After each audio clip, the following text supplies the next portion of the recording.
What's good? This your man's Hurricane. Giving you truth in its full form.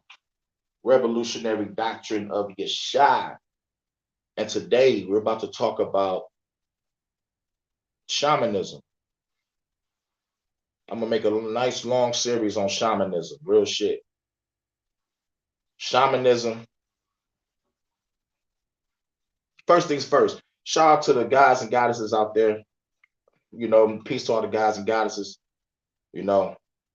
Ashe to all the guys and goddesses, known and unknown.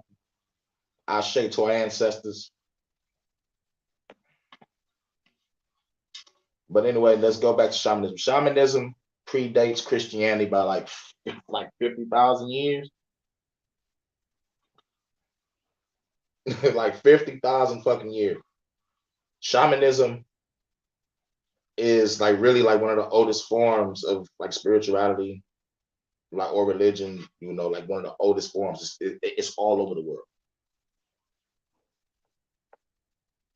And it's still banging to this day. So if it's banging to this day, what I'm about to say holds up. Now, there's different types of shamans all over the world. They call them different names. Shit. Sages, saints, spirit masters. Like some cultures have names I can't even fucking pronounce. But they all over. Most of these shamans, leave the village or leave the town, leave the kingdom, and go off and understand themselves and master themselves and unlock the power from within themselves so they can be able to live in peace and be able to help others obtain their peace from within. Because real shit, the source of why people is really fucked up is because they choose to cling on to this world. What I love about shamanism and in most cultures, it tells you not to cling to this world. Even the Bible, most of you Christians out there, got nothing against you Christians. But I do got something against the ones that think that there's the only book that's truth and all the other books ain't shit.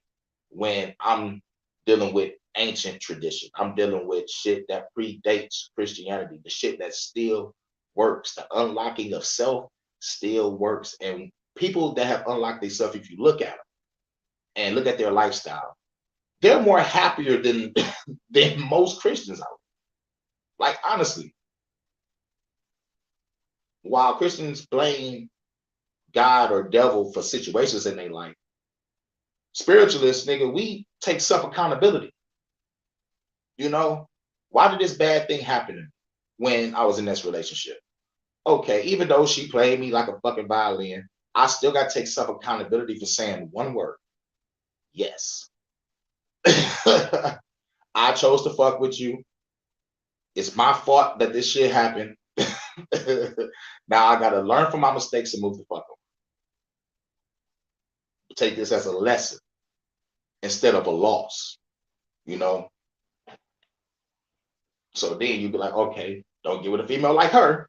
And then, all right, let's go back out to this dating world, like you keep your spirits up, and then the more you go through shit, the more you see signs, the more you gotta develop yourself, What I love about shamanism is not only the self-accountability, is that like when you study deeper into the whole entire thing, you can go to the spirit realm if you want to. You can talk to the gods and goddesses and ancestors on a daily basis. You have the power to able to heal yourself if you're sick. That's what I love. Instead of praying for healing, you can heal yourself. Read the book Chinese Super Psychics. It talks about children from China able to heal themselves with their own abilities from within. Now, let's get off into the word shaman. Shaman is a Tungusic word. Tungusic. That should sound crazy. A Tungusic word containing the root word sa, Simon, containing the root word sa, means to know. Shaman means one who knows. In Sanskrit, it's called Swaramana and Sarmati. But did you hear what I just said? Shaman means one who knows, not one who believes, not one who has faith, but one who knows. The word believe has the word lie in it. They want you to believe in this or believe in that, when there's no facts or evidence to prove the claim. But when you know, it's a whole new ball game. Y'all seen the movie The Matrix? On top of the Oracle's door seal, it says know thyself. I put that shit on my door seal. Because if you don't know yourself, you're going to become someone else. You're going to become part of the corrupted hive mind. You're going to be part of the collective sheep or lab rats out here right now. But when you know thyself, you can separate yourself from the bullshit. That's why I always say, follow your conscience. Don't follow the crowd. The crowd going to lead you off a cliff. But if you follow your conscience, carve your own path. But shaman means the one who knows. So what do you supposed to know about shamanism?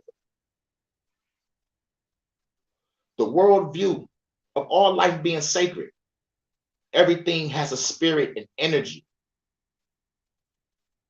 It's constantly moving and communicating all at one time. We shamans, we are also the bridge and the mediator for both worlds.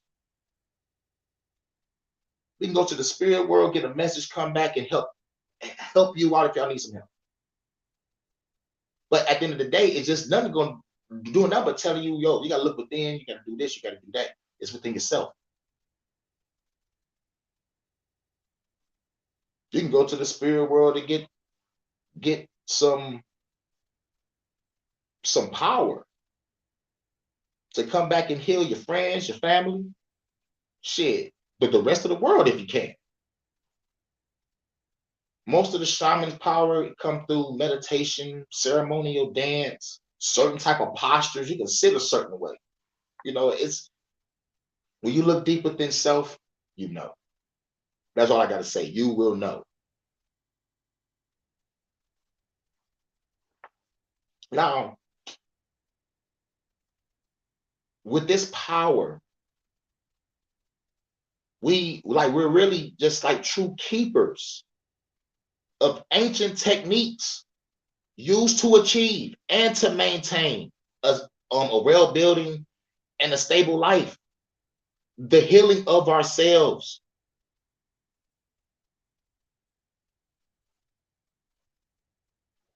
Now, shamanism, I read this book called the Book of Illumination. I mean, it's called Illumination, the Shaman Way of Healing. This book helped me out way, way much better than the Bible has.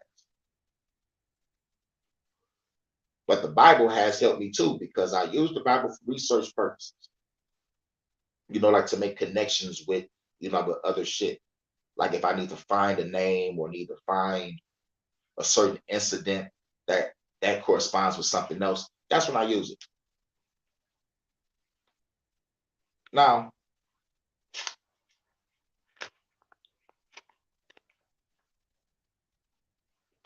all right. I read this book called Illumination, and it really helped me out because it let me know that most of us go through a lot of pain in our lives. And some of this pain, it kind of shapes our worldview of things. Let me crack open this beer. It kind of shapes our worldview of things. And it kind of fucks us up if we've been indoctrinated into some shit. Like for example, me, I'm gonna use myself as an example. Growing up in Christianity most of my life, you know, going to church, like trying to, be a good child and a man of God or whatever. Reading the word, loving the music, going to conventions and shit, dedicating your life to the Christian path just to find out when you get older that all that shit you did ain't shit because it's all a lie. It's all different doctrines coming from other cultures with just a name change. So then finding out that it was enforced on people, So like once you find out the truth, you get upset. You get upset and you get angry. It's like, goddamn, I followed this and wasted my life and I could have just been doing me. So when I started doing me, everything turned out better. Like for real. Like once I left Christianity alone, everything turned out better. I can say the only bad thing to ever come out of the situation is my baby mama. But even off the baby mama comes a good thing called my daughter. So I've learned when I went on my own path, good as weed. Like when I went on my own path, I learned to take the good with the bad.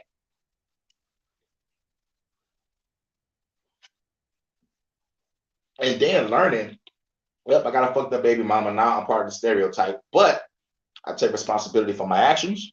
I'm not gonna blame nobody. I'm gonna take care of my responsibility, whatever. You know, having that attitude, like it kept me in good spirits.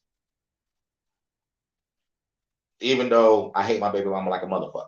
Hate that motherfucker like a motherfucker. Number one top motherfucker I hate. Baby one.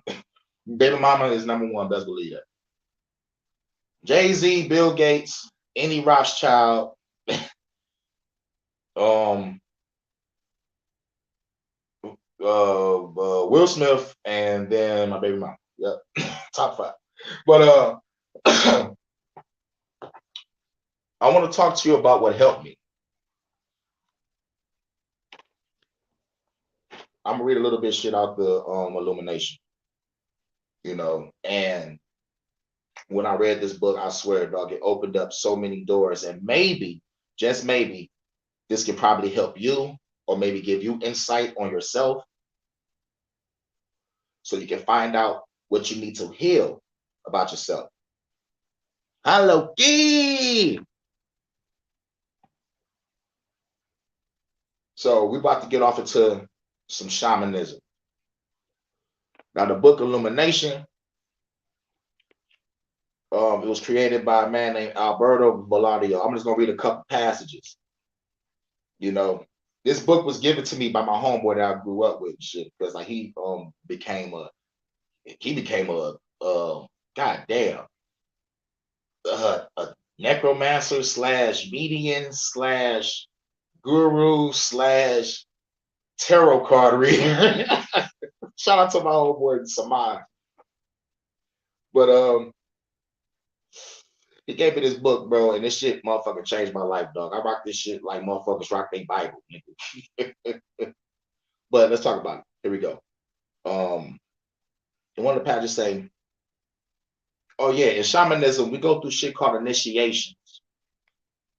You know, there's initiations that we are at in our life that we need to overcome. And now it's time to connect the demons being with emotions. I'm gonna probably put in my comments the video the seven deadly emotions or the slash seven deadly sins. That's in my revolutionary of your shot playlist. But I'm gonna try to throw it in the comments or in the description if I can. But we go through initiations, and these initiations shape our life, our worldview, and we understand that the demons and the angels live within us. Because really personally, I haven't seen an angel come out the sky and save anyone. I haven't seen a demon rise up from the shadows and take someone away or harm anyone. But I have seen people do these things. You feel me? I have seen people do these things. And when you read the Old Testament, majority of the Old Testament is really the hearts of evil men. It's the hearts of men. You really only hear the devil in Genesis, then you hear him in Job. You don't really hear him again. So far, the body count is in God's favor. But we go through these initiations. Now, here we go. Our unhealed emotions. The initiation offers us the opportunity to heal our emotions. This is what the initiations are for in our life. All the drama and suffering in our lives is brought about by our unhealed emotions, which give rise to our beliefs about how the world works. The shaman understands that whatever beliefs you hold about the nature of reality, the universe will prove you right. If you venture into the woods for an evening walk with an uneasy feeling, you will hear branches snapping ominously nearby. If you believe that every relationship you enter will end in a disaster, it probably will. If you're convinced that you will never succeed at work, you won't. Conversely, positive beliefs help you to see the glass always half full. If you believe you deserve to be happy, happiness will find you even through dark times. If you believe the woods are safe and beautiful, guess what? They will be. It goes back to the Bible. Whatever a man thinketh, so is he. You feel me? That is a spiritual concept in the Bible. See, the Bible's full of puzzles, mysteries, riddles, contradictions, metaphors, symbolism, parables, and some spiritualism. Why do you think the book of Ecclesiastes is so short? There was too much spiritualism in that motherfucking book. Nigga, they had to motherfucker stop him there. Real shit. Our unhealed emotions are the source of our deeply ingrained beliefs that convince us that a particular situation is a problem that we are powerless to change. Our unhealed emotions are the source of our deeply ingrained beliefs that convince us that a particular situation is a problem that we are powerless to change. We can solve any difficulty in our lives, from discovering love to achieving peace in our world, if we heal our emotions and then change our beliefs. That's all we got to do.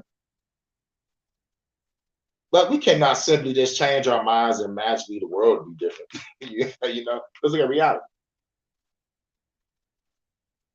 Because our beliefs are etched into neural networks deep inside of our fucking brain. These beliefs are encrypted as an emotional program. Now we're going off into the matrix. It's a program in your mind that evolved during prehistoric times for dealing with survival, violence, and fear. Reprogramming these neural networks is not as simple as talking about them to a therapist. Thinking positive thoughts is the start. But you can't change your beliefs about love or abundance just by putting a new affirmation on your refrigerator door. You must rewire your brain. This goes back to, I used to say, because like I've been a revolutionary since 14. I used to say, like, to take back our minds first. I was like, we must take back our minds first before we take back the land. We must know who we are. The more we don't know who we are, the more we're going to keep on being a slave to this system. And that's simple as that. Now let's get back to the initiation. There's 7 initiations, aka the 7 passages. Every culture on the planet recognize these 7 passages or initiations that human beings have undergone since the dawn of time. Each initiation marks a break with the past that invites you to step into who you are becoming, and thus you will attain illumination, enlightenment, the awakening. These initiations can be experienced as hormonal and psychological changes that accompany each passage, or they can be lived methodically. Oh, no, mythically, with full attention to the emotional and intellectual escapes that they open up. The mythical initiation requires the death of a personal story and a archetypical rebirth into a new, greater personal myth. So, a nigga named Carl Jung is credited with developing this concept in the context of psychology of the unconscious. The archetypes manifest in symbolism or imagery, in dreams and in fantasies, art and literature, mythology and religion. They may be personified characters such as the Great Mother or the Wise Old Man, or processes such as death, rebirth, and the marriage of opposites. With each passage or initiation, you discover that you do not die. Even when you think the heartbreak is going to kill you or the loss of your youth is going to devastate you, eventually your initiation leads to a discovery of peace, generosity, compassion, and illumination. If you're able to recognize when you are on the threshold and barely surrender to the process of initiation, you will come through the pain and stop feeling that life is that something that happens to you. When you experience your initiation, your feelings of powerlessness and fear will dissipate. For real, for real. And in their place arise courage, curiosity, creativity. You can finally break the spell that caused you to be drained by all dramatic events of your past.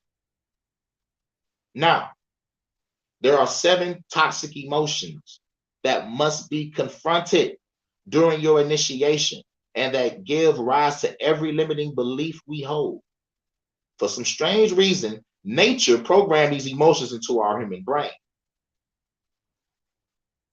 They were once known as the 7 deadly sins and even personified as demons because of their extraordinary power. This is where we connect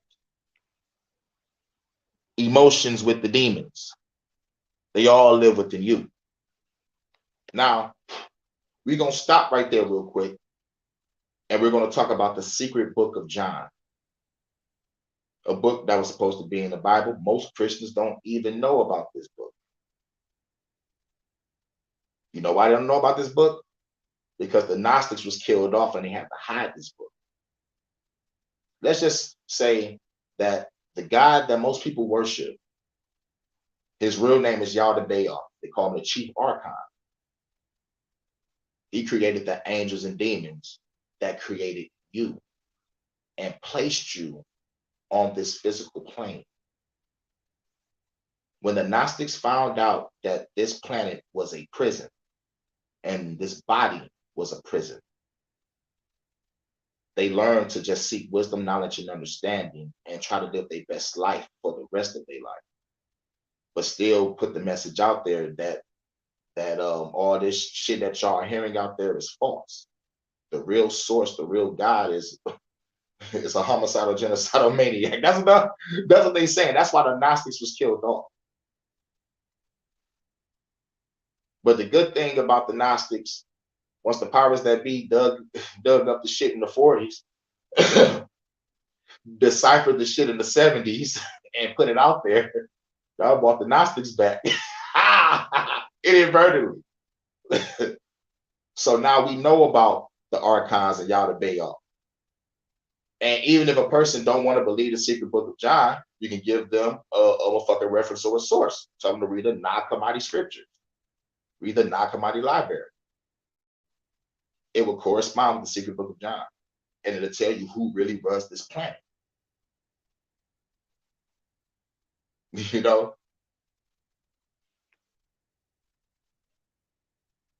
That motherfucker, Yada Bayoff. So now you wonder who created Yada Bayoff. It will talk about the great mother Sophia. It's going to talk about the real beginning. So read the secret book of John and read the Nag Hammadi scriptures. And y'all put 2 and 2 together yourself. Because with that understanding, you will understand why the world is fucked up. Why Jesus ain't showing up. But real shit, let's connect Jesus with spirituality real quick. Just real quick. They say Jesus lives in your heart, right? Jesus is love, right? Well, when it comes to spirituality and meditation, the heart chakra is love. So if Jesus lives in your heart, then Jesus is the heart chakra. But we call him El Cristo Negro.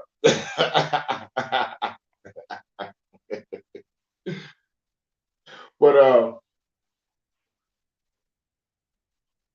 now when you get back to the 7 deadly emotions, aka 7 deadly sins,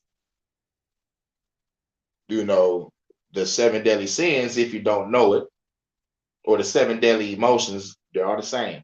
We have wrath. The demon of wrath is Ammon. Shout out to Ammon Ra. Next 7 deadly emotion or 7 deadly sin is greed. The demon of greed is Mammon.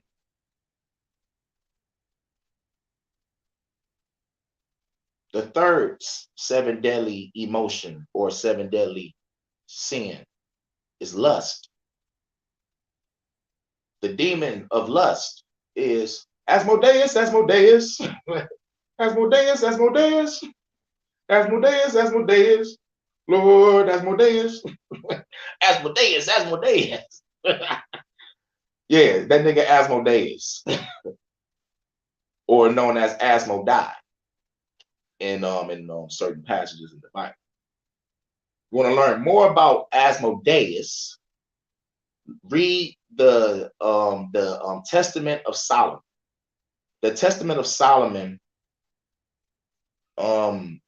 it talks about Solomon making the temple with a ring that God gave him to control all the fucking demons.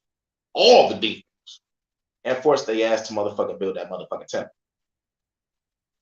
You feel me? Powerful motherfuckers too. Like even the Testament of Solomon goes off into how to defeat them too. And to defeat them, you need to call upon the angel that let's just say birthed them. Because when I found out, I'm like, damn. There wasn't only just the fallen angels that came down to mate with women. Some of the motherfucking angels that we know and love did the same shit too. but they wasn't punished for it. They don't talk about that. They don't talk about that shit. Most of these strong, powerful demons, you got to say one of the most powerful angels' names. You know, Michael, Raphael, Gabriel, Uriel, Raziel, Cassiel, Libiel, Barkiel. You know what I'm saying?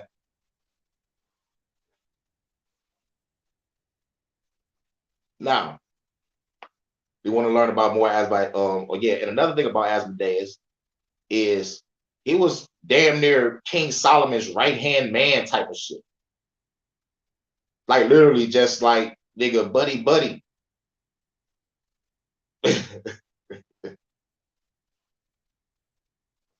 Yes, there's a lighter version of it that talks about the buddy story, but really in the Testament of Solomon, like he was just around more. That's what they, made it like, like he was around more, giving Solomon gifts and shit, crazy shit. But Asmodeus is the demon of lust. Now, to the fourth, seven deadly sins, seven deadly emotion. It's sloth. The demon of sloth, his name is Belphegor. If y'all don't know what sloth is, it means that you just a waste of life. You ain't doing shit. Most of the time, like let's just say if you're procrastinating, that's a form of sloth. Like they love that more. Like if they can get you to procrastinate as long as you can procrastinate to a point where you don't live. Like that's why the demon of sloth feeds on more of your procrastination because it really don't want you to do shit. Just like don't do shit, just waste your life and be homeless. You know what I'm saying? So most of the time when I was a Gnostic, I used to see homeless and be like, damn, fucking demon of Belphegor got that nigga. You know what I'm saying? So like I just go over there and give him $10. Like, here you go, man. Nigga, go get you some drink, go get you some food, get you something to smoke. I understand, man. But the fifth deadly emotion / deadly sin is envy. As I recall, I think envy was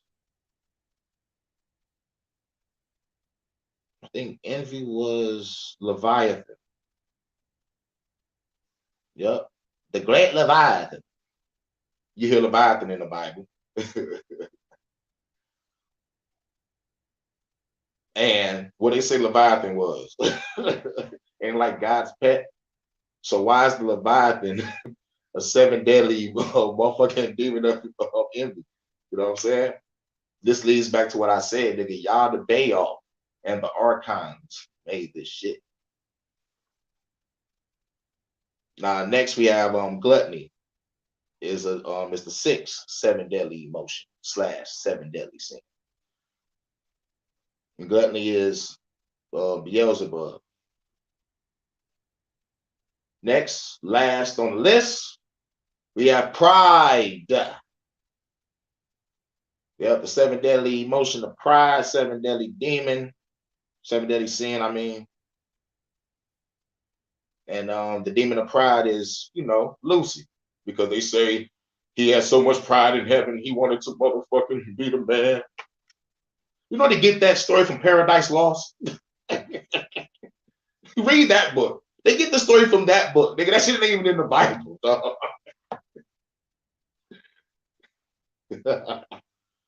These niggas wilding. Now, when we break free from these deadly emotions and the beliefs that they create about scarcity, powerlessness, intimacy, and fear, we discover that although there is violence in the world, we can live free of violence in our home and in our relationships. Let's believe that. We learn that although greed and gluttony are rampant, we can live in abundance without developing obesity and crazy ass lifestyles. We discovered that although it is difficult to change the world, but it is not difficult to change our own world. You did? Our own world, our circumference. Initiation is how shamans heal toxic emotions and transform them into fountains of power and grace. This is why I say, man, looking into yourself, learning thyself, man, like, look, when I was on my spiritual path, I had to read the Bible first. And after the Bible, I had to read the Dead Sea Scrolls because like there was too many holes in that book. But when I read the Dead Sea Scrolls, it just filled all the holes. And I had an understanding on all levels. The fucking Bible is a straight fucking code book. It's like, there's so many ways to decipher it.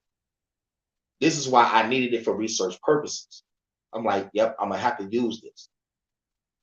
Because like this is like a piece of truth. It's like I don't know if y'all played any adventure games, but truth is scattered into fragments, right? And it's scattered all over the fucking world. So like in these RPGs, like you go around the world and like you connect these pieces of artifacts or like pieces of truth or like pieces of knowledge. And like by the end of the game, if you have all the pieces, you can become a powerful ass motherfucking god like warrior, or you have a powerful weapon to wield.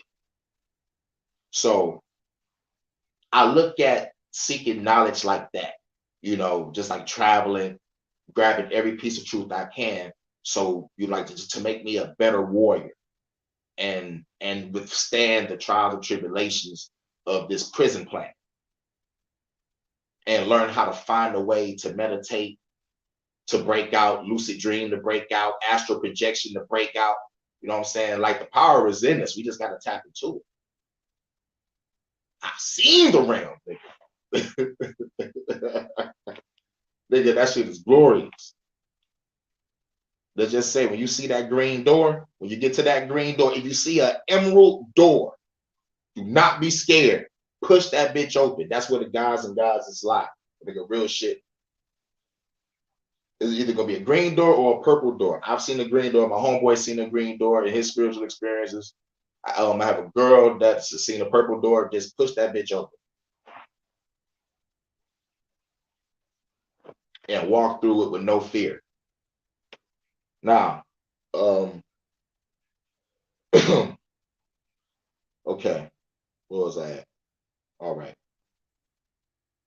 Initiation is how shamans heal toxic emotions and transform them into fountains of power and grace. A rite of initiation makes it possible for you to grow without getting fucked up in adversity and suffering. It allows you to heal through your own power instead of recruiting others to be big players in your emotional dramas. All right. Until we heal these daily emotions, we will continue attracting people who share the same emotional wounds and stories that we play out. Opposites may attract in the world of physics, but in human relationships, fear breeds terror, and generosity attracts plenitude. Initiation brings even greater blessings than the healing of negative emotions. It leads us to illumination, which allows us to know our divine nature and to encounter spirit in action in the great playground of creation. At last, we have escaped the web of predators and prey and entered the world of creators, a unified world where we are both the canvas and the artist, the landscape and the paintbrush. Although all cultures have elaborate rites of passage for young men and women, these are seldom profound initiations. Birth is too often an occasion of social ceremony or a homemade video, while death is something to avoid confronting at all costs. Similarly, the deep union of two souls is not achieved by an elaborate wedding party. The entry into manhood is not accomplished by shooting an animal, nor is womanhood achieved by getting her period. And conceiving a child does not make you a parent. Oh, shout out to the shamans. They was on it. No single event can prepare you for the challenges you will face in a significant new stage of life.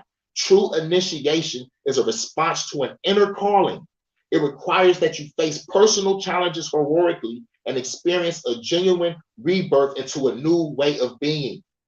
Initiations often force you to defy convention, as in a historical love affair between Roman general Mark Antony and Cleopatra, the queen of Egypt, a relationship that brought embarrassment to the Roman Empire and, and inspiration to many lovers, as in Shakespeare's dramatization.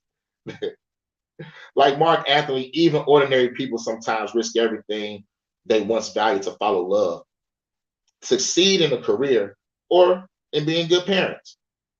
Initiation is an invitation to discover real significance of existence and play the game of life at a new, higher level.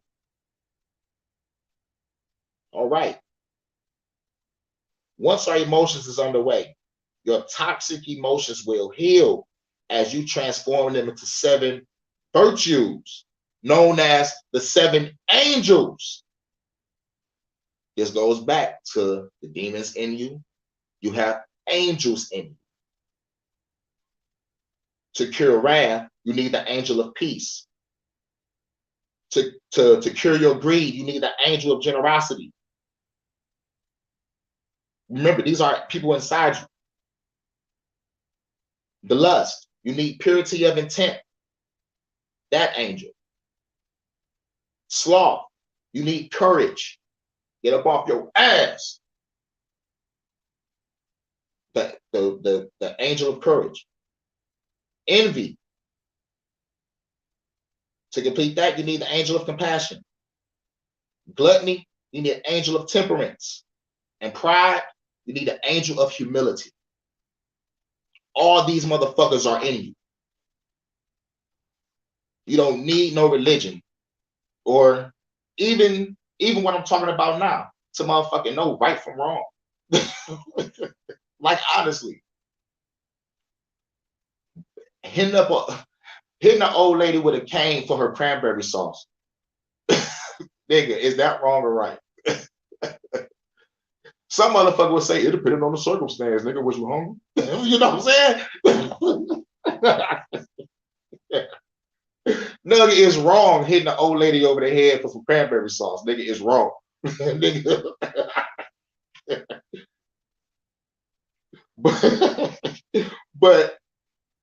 but even in spirituality, right and wrong is a state of mind.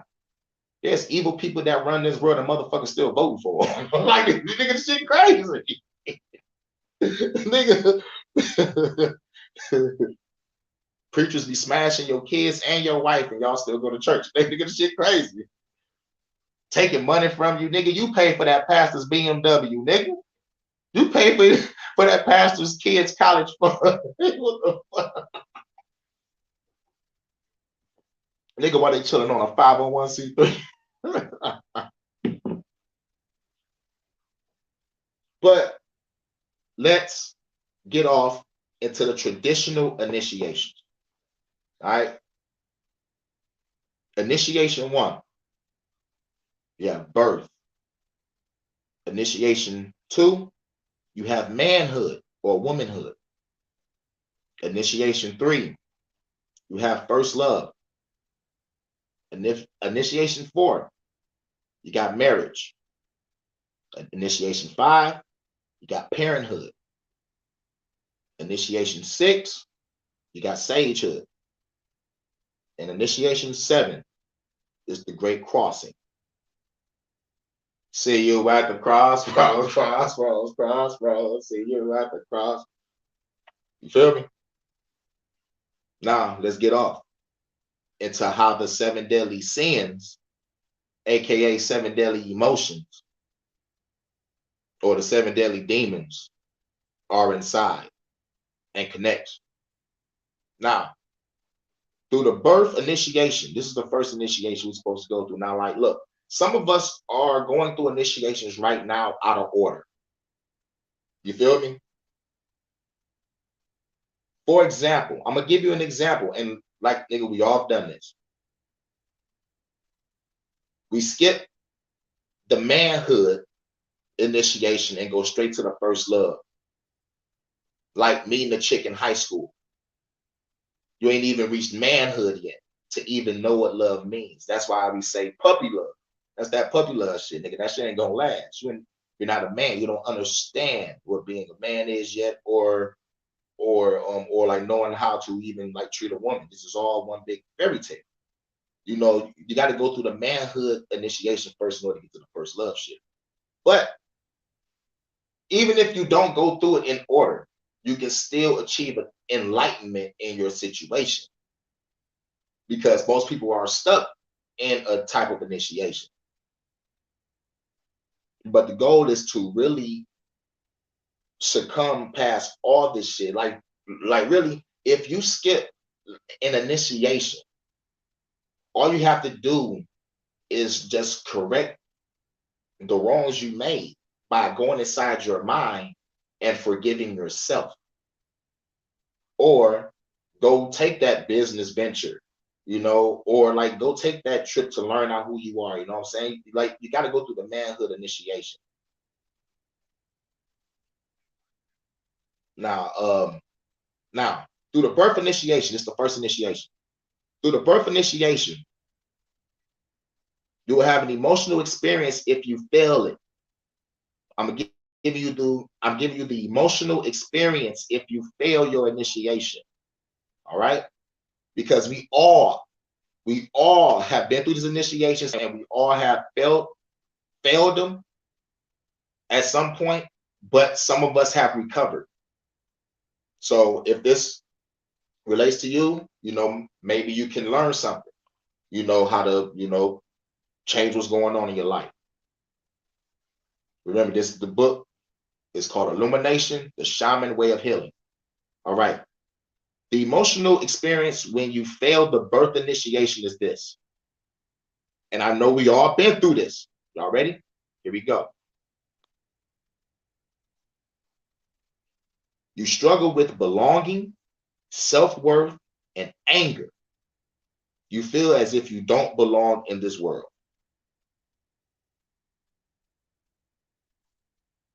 How many of us felt like that before in our life? Some of us feel like that now, the struggling with belonging, self-worth, and anger. You feel as if you don't belong in this world. Oh, yes, most of us are feeling that now. Now, what does that seven deadly emotion create? It creates wrath. So if we're going through this, then we have to get rid of our wrath. And to get rid of wrath, you must be at peace. So call upon the angel of peace, or go into some peaceful meditation. Either way it go, it's within you. Now, the second initiation that we go through is the manhood or womanhood. The emotional experience, if you fail this initiation, you're narcissistic, resentful about what you lack, and obsessed with materialism and power. Now, how many people you know that's acting like that? There's a lot of people that's resentful about what they lack. Most of us have felt like that. Like, God damn, man. Most motherfuckers obsessed with materialism and power. I gotta get that new Louis belt. I gotta get that $12,000 Gucci fit. Like, even though my rent need to be paid.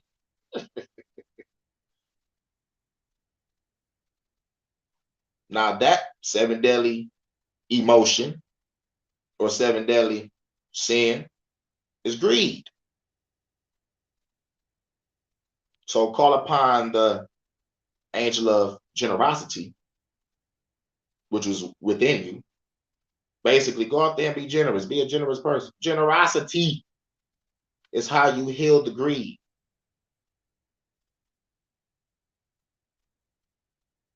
I wish the fucking rich and wealthy was fucking very generous. Get back to these starving countries, motherfuckers. Otherwise, y'all gonna always, in my eyes, be the most evil, greedy sons of bitches on the planet. I'm chopping Mammon's head off. Because Mammon is the 7 deadly demon of greed. Now, the third, initiation, first love. The emotional experience, if you fail this initiation, you will search in vain for the perfect partner, feeling lonely and incomplete. You are unable to have a sexual experience in which you surrender to intimacy. Ooh. How many of us going through that? Or how many people you know going through that? Let's say that again.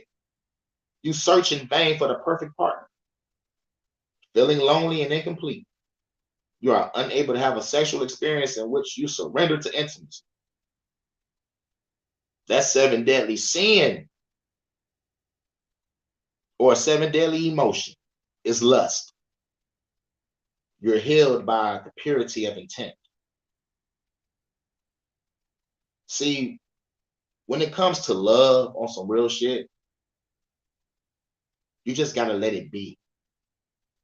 Just don't put a label on it. You know what you both feel. Bask in that ambiance, bask in that moment, and just live your best life without putting a label on it.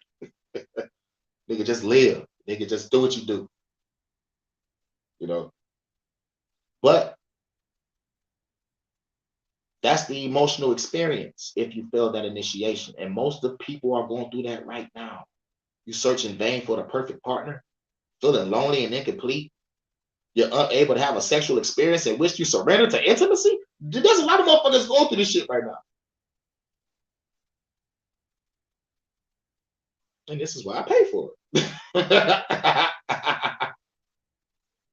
Now, that's the third initiation, the first love. So we covered birth initiation, we covered manhood initiation, we covered the first love initiation.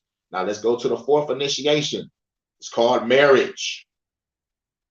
Oh yeah, marriage. The emotional experience if you fail this initiation. It says this: you're the eternal single, ambivalent about relationships. You expect your partner to meet all your needs and are unwilling to work at creating a genuine partnership. Basically, for example, I see this all the time. For example, let's say a motherfucker get divorced. Motherfucker nigga be like, man, next bitch better do whatever I say. I'm tired of catering to these old don't do shit for me. You better do whatever I say. Otherwise, they got to go. My partner got to meet all my needs. Instead of creating a genuine partnership, like having the fucking love to grow and to be genuine, you know. The 7 deadly emotion or the 7 deadly sin is the sloth, you know, and it is healed by courage. You got to believe that you can love again without any stipulations and any crazy fantasies and shit. Because it ain't gonna happen. Unless you pay for it. Unless you pay for it. Now, you need the angel of courage to get you out of the sloth emotion or to get the demon of sloth off you. Because at the end of the day, the shit lies within. Now, the fifth initiation, we have parenthood. Y'all remember the Parenthood back in the day with Robert Townsend? He had a badass wife, dog. His wife was hot. Make it hot. Now, the emotional experience, if you fail the parenthood initiation, you live through your child or your projects, obsessing about outcomes. You're envious of those who seem to have more options. and even of your own child's wide open vistas. Basically, if you fail this initiation as a parent, you're gonna be jealous of your child if they make more money than you.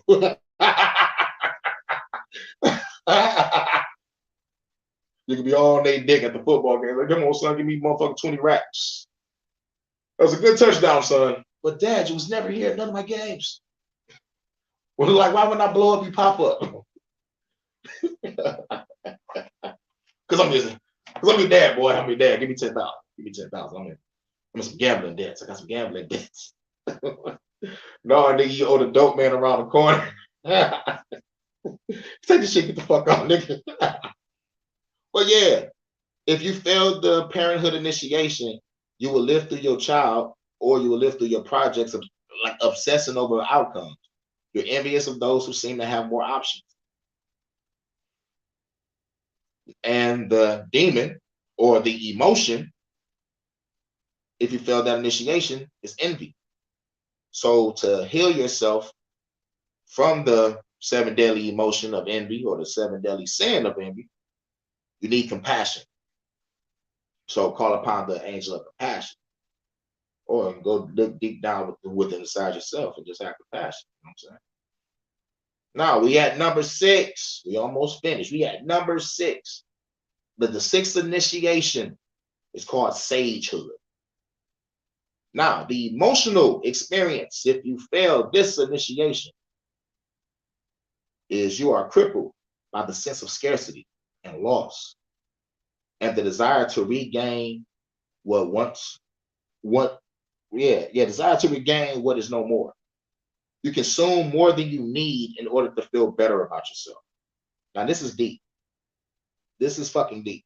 It's that you are crippled by the sense of scarcity and loss, and desire to regain what is no more.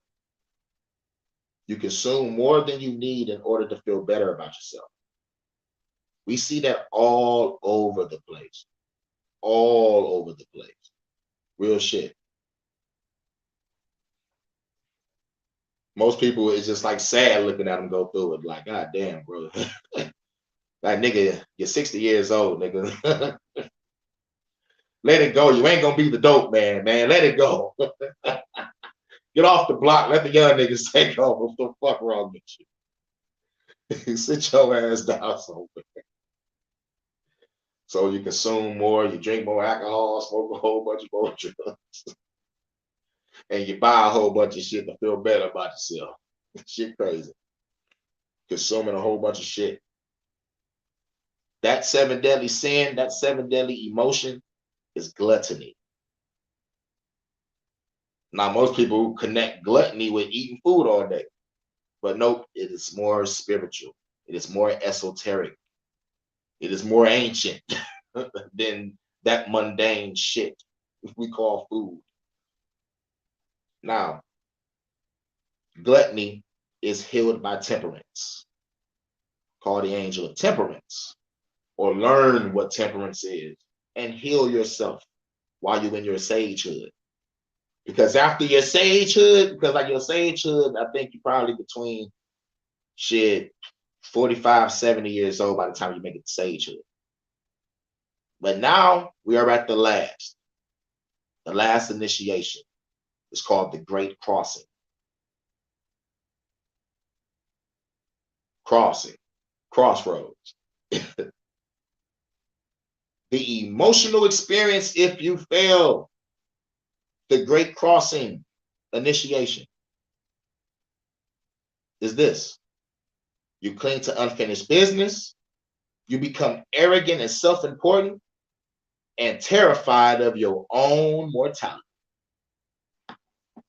Now, this is deep. This is deep. You cling to unfinished business. You become arrogant and self-important and terrified of your own mortality. There's a lot of old people, motherfuckers going through this like, damn, I should have did this, I should have did that. That woulda, shoulda, coulda mentality. Because now you're about to leave this plane of existence. So you should have did this, you should have did that. You got a whole bunch of regrets, you got a whole bunch of shame, you got a whole bunch of motherfucking guilt. But here's what really fucks them up. They're terrified about their own mortality. Where am I gonna go when I leave this world?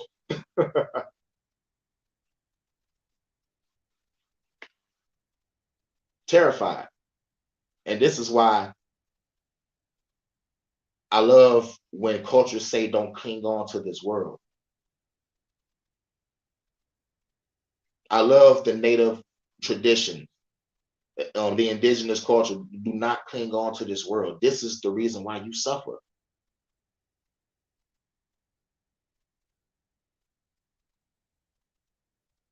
So the seven deadly sin or the seven deadly emotion is pride. And pride is healed by humility. So call upon the angel of humility, or learn how to have humility. Become humble within yourself, and just look at life for what it is. And don't worry, because time has passed. You can't cry over spilled milk. You couldn't do it, can't do it. Oh well.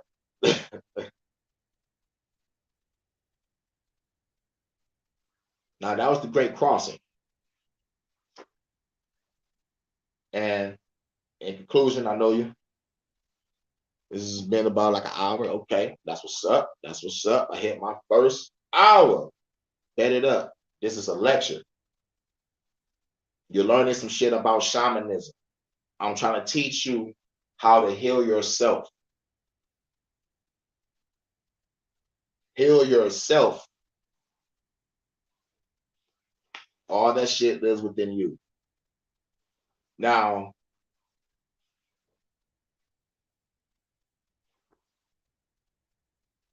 to see if I got anything else to talk about. I want to end it talking about Buddha. Because like when I was when I was seeking my wisdom, knowledge, and understanding of myself, reading all these other religions, what stood out was shamanism, which is 50,000 plus years old before Christianity. That stood out, and Buddhism stood out. You know, and most people don't know about the story of Buddha. And I want to get off into his initiation, right? Now here we go. Like probably on my next video, I'll talk about Jonah's initiation. If you don't know who Jonah is, like Jonah was the nigga in the Bible that got swallowed by the goddamn whale. I can't see how people can believe that story, but that story has it has an initiation. It's very symbolic. It's very symbolic. The Jonah and the whale story is very symbolic. Like real shit. I know the coding. So like I might talk about that, on the next video, like discussing the Book of Illumination. But right now, this is the first video on the Book of Illumination. Shamanism. Okay. Now, Buddha. The 4 steps of Buddha's journey. I want to talk about this real quick because like this shit stood out when I was on my journey. So here we go. Now, when we succeed in our initiation, we obtain illumination. For Buddhists, illumination is a state free from suffering and rebirth known as Bodhi, literally meaning awaken. In one school of Buddhism, the idea to become Bodhisattva, a man or woman dedicated to the awakening of all living beings. The Buddha, who had lived a sheltered life of luxury as the young prince Siddhartha, was called to his initiation at the age of 29. I want to stop right there. At the age of 29, I was going to let you know, like, no matter how old you are, when it's time for initiation to start, you got to get in that shit. For real, for real. Like when it's time for war, no matter how old you are, You got to get on that battlefield. Now, when he first left the palace and traveled to the countryside, all right, it was called to initiation at 29 when he first left the palace to travel the countryside. Along the way, he saw a bent old man and asked his charioteer if age will befall all people. When his driver said yes, the prince was disturbed. Now, this goes back to the Bible. It says, in, like I think Proverbs, it says, if you find out the truth, you will be disturbed. But rejoice, for the time is at hand. Because now your eyes are open. But, you know, like I say, like you will be disturbed. That connects with the Bible. You know, that's why I love reading other shit that has connections. This is why you need every piece of religion, every piece of religious culture, every piece of spirituality from all over the world, because everything is a remnant. Everything is a remnant of truth. All you got to do is put all the pieces together and put it within yourself with your own power and just live your best life. This is the individual journey. You got to become a god or a goddess. Now, here we go. Now, when the driver said, yes, age will befall all people, the prince was disturbed. As he continued, he witnessed disease, hunger, and death in the form of a rotting corpse. Siddhartha, you know, like before he was Buddha, Siddhartha was confused and distraught, for the ugly side of life had been kept from him during his youth. Siddhartha, aka Buddha, was a prince, sheltered. He ain't know this shit was going on in the world. So now, with Buddha's innocence was shattered by the reality outside the palace walls. And no doubt he realized that he too would share the same fate as his subjects. He knew this. And this is what we know as the Buddha's great departure. The young prince renounced his life of ease, shaved his head like a monk, gave him my hairline and shit. Take my shit all fucked up. I gotta cut my hair, man. Real shit. I gotta cut my hair, dog. And went into the streets to beg for food. The great departure represents an essential element of every initiation, leaving behind the comfort of the familiar, a difficult renunciation, even when a familiar is painful, as in a bad job or relationship. Better leave that shit, nigga. The Buddha could not have obtained his illumination by sipping tea in the palace. You feel me? He had to step into the unknown world outside of the palace. The king sent servants to entice the prince with food and drink. But the young Buddha said, no, I refused to return home. He did not allow himself to be seduced by his previous life. Instead, he sat in silence under a fig tree and turned his attention inward. You hear me? Inward in meditation until he found the answers he sought. Look within yourself, people. He found the answers he sought. Why must we suffer? Is there any way out? These were his questions. Why must we suffer? Is there any way out? Imagine sitting under the shade of a tree in a blistering heat. Not an easy task, with flies landing on your face, attractive women strolling by, motherfucking animals sleeping next to you, and children shouting and playing around you. Not to mention the fucking hunger that you feel. Siddhartha, aka Buddha, confronted all these challenges internally. Internally, nigga. He must have faced every fucking fear, every demon conceivable to man. In the end, Buddha discovered that suffering could be eliminated altogether. After his illumination, he returned with a gift of wisdom that he shared with all who wanted to listen. The Four Noble Truths remain at the core of Buddhism to this day. To this day. Y'all want to know the Four Noble Truths? Y'all want to know it? Here we go. Noble Truth number one. You know, after I talk about this Buddha, we're going to end this. Noble Truth number one. Life is suffering. Birth is suffering.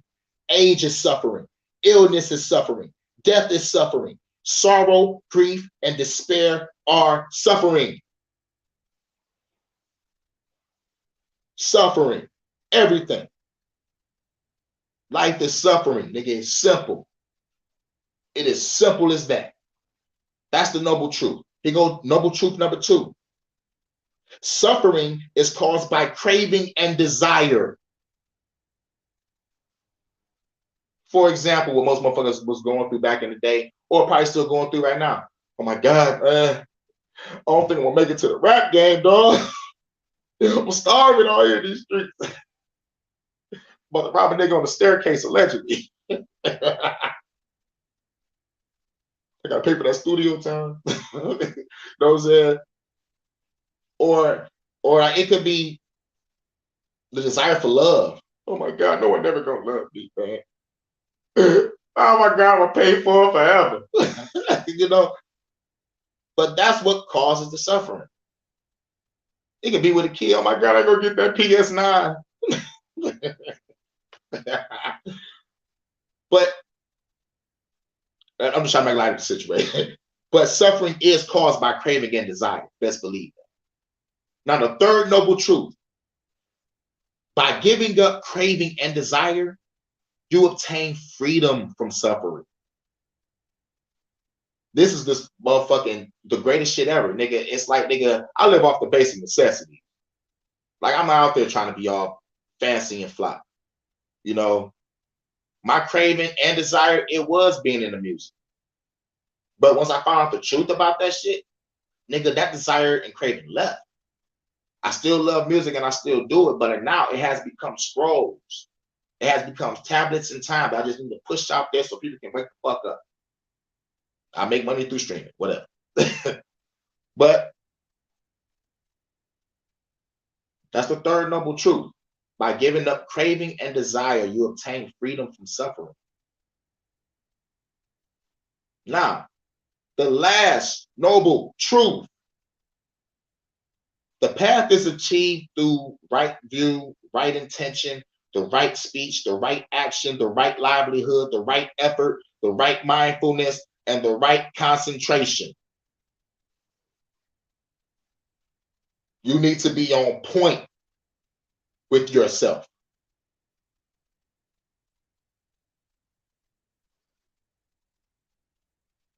Now, after hearing the story of Buddha, the teaching of Buddhism has spread all over the world. The four noble truths are universal wisdom. Just as important as Buddha's initiation, a call to action that each of us must embark on. For by doing so, we will learn to overcome suffering in our own fucking lives. Should we remain content just hearing about Buddha's teaching instead of going out there to meditate ourselves under the tree? Is it enough just to read about 40 days that Jesus spent in the desert? You know, that's an initiation too. You know, because remember, the Bible is cold.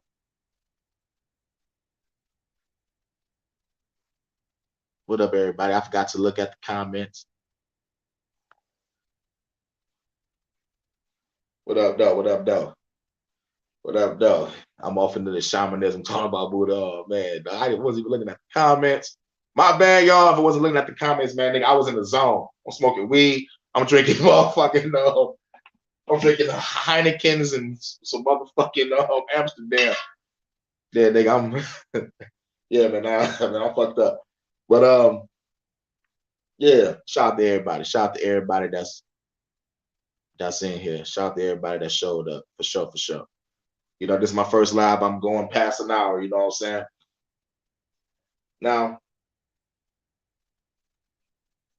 the Buddha's illumination perfectly illustrates the 4 stages of the journey of initiation.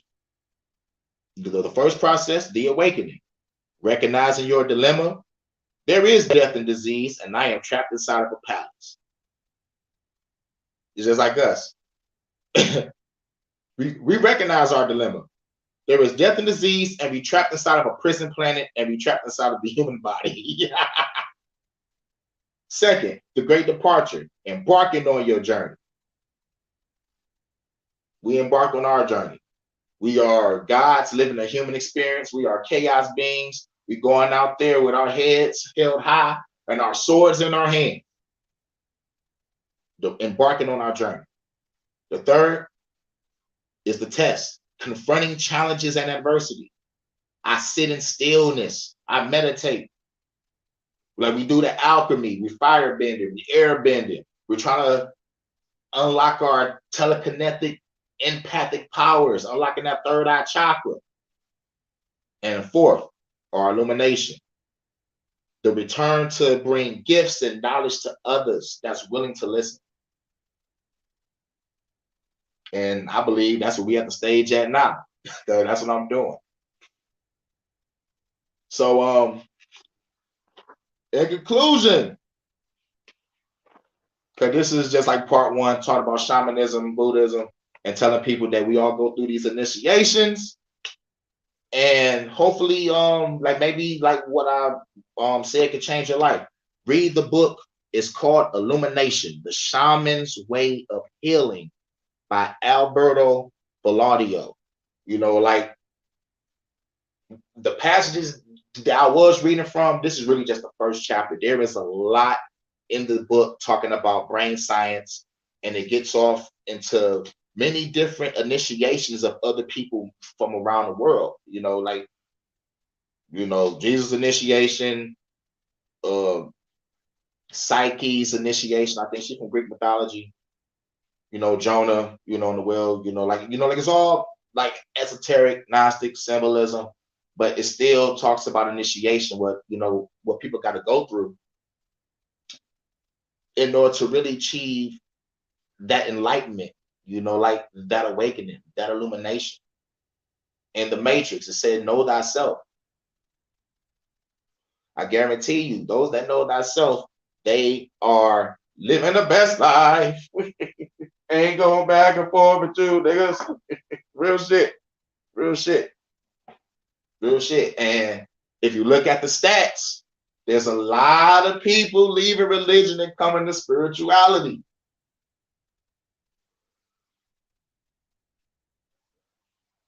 For real. The awakening is happening.